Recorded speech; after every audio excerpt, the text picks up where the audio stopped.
This is the Turf Zone Podcast, your central information and news hub, bringing together professionals from turf associations across multiple states to share things to help you and your business. Brought to you in partnership with our friends at the Arkansas Turfgrass Association.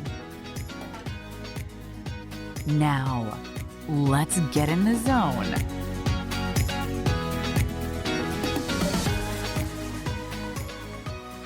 Welcome to the Turf Zone. In this episode, we feature an article titled The 411 on Fire Ants, written by Terri Billeisen, Ph.D., Turfgrass Entomology Lab, North Carolina State University.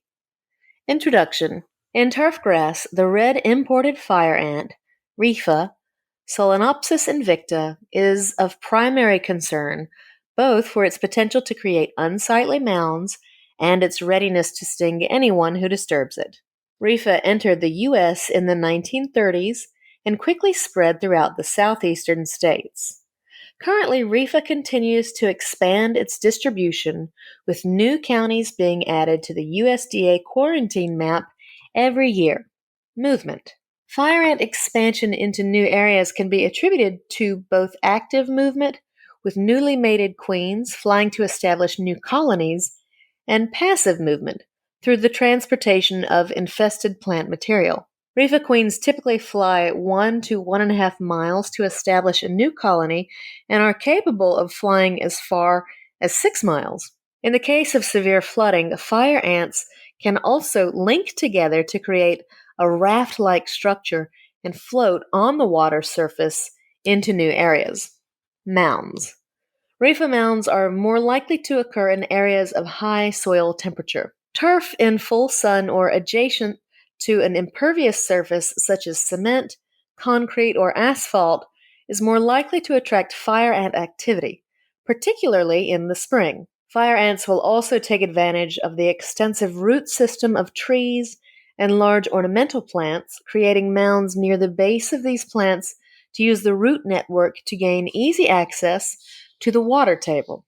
Unlike nuisance ants that create mounds with a hollowed-out center with an entrance hole through which they travel, fire ants create dome-shaped mounds and travel in and out via foraging tunnels. Fire ants will sometimes travel for 1 to 2 feet underground before coming to the soil surface in search of food. For this reason, labeling on many bait products will indicate that baits should be placed approximately 2 feet from the center of a mound for individual mound treatments. This ensures that foraging ants traveling in and out of the nest will be more likely to encounter the product. Scouting. Prior to applying any insecticide for fire ant control, it's essential to confirm fire ants are active and as close to the soil surface as possible. Early in the season, this is usually when air temperatures are in the 50s and after a significant rainfall event. Before application, ensure fire ants are active near the soil surface by placing a potato chip or slice of hot dog 1 to 2 feet from the center of a mound. If fire ants are active, they will find the source of food within 3 to 5 minutes and provide visible confirmation that it's the right time to apply. Management. Management approaches for fire ants will depend on a number of factors. Primarily, the number of mounds and required speed of efficacy will determine the best method for application.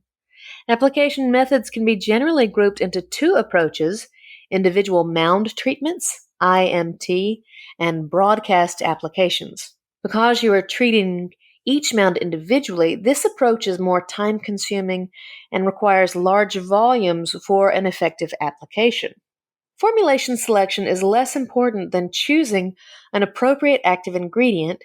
However, for IMT applications, it is best to choose one that has contact activity against fire ants. In an IMT, mounds should be left undisturbed until the equipment and applicator are ready. Products can be applied through soil drench or injection to the top of the mound and should be applied in a large volume to flood down through the tunnels and fill the nest chamber of the mound. Ideally, enough volume is applied to reach the queen that is likely deep underground.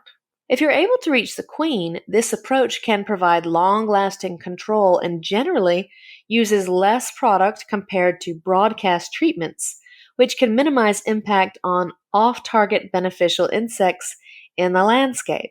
Broadcast treatments are quick and easy to apply, usually in a spreader or sprayer to cover large areas. Liquid or granular formulations with contact activity can be effective. However, only ants active at the soil surface will be impacted. Depending on active ingredient, these applications may not have an effect on the colony.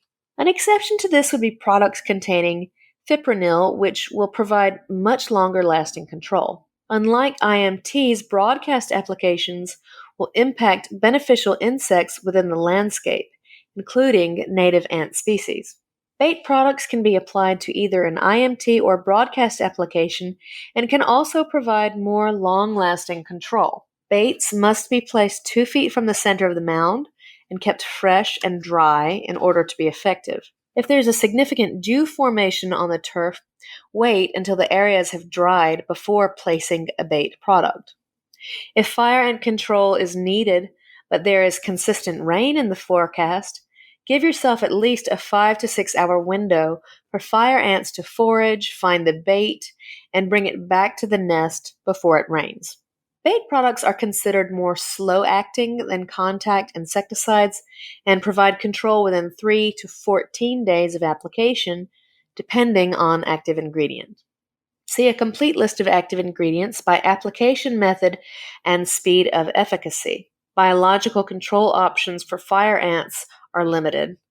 Botanical or plant-derived products are generally not effective. Products containing spinosad, a soil bacterium, can be effective against fire ants, but results are inconsistent.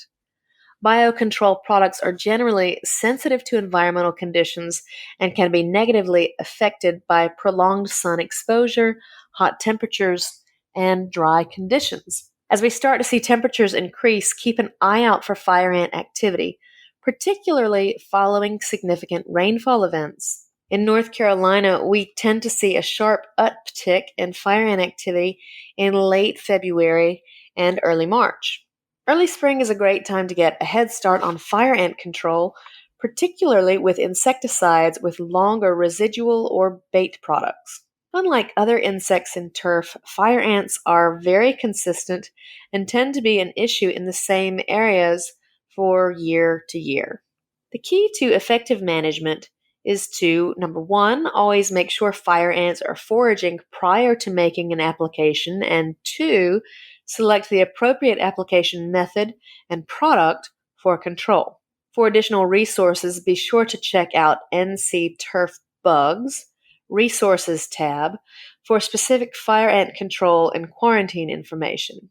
Fire ant FAQs. 1.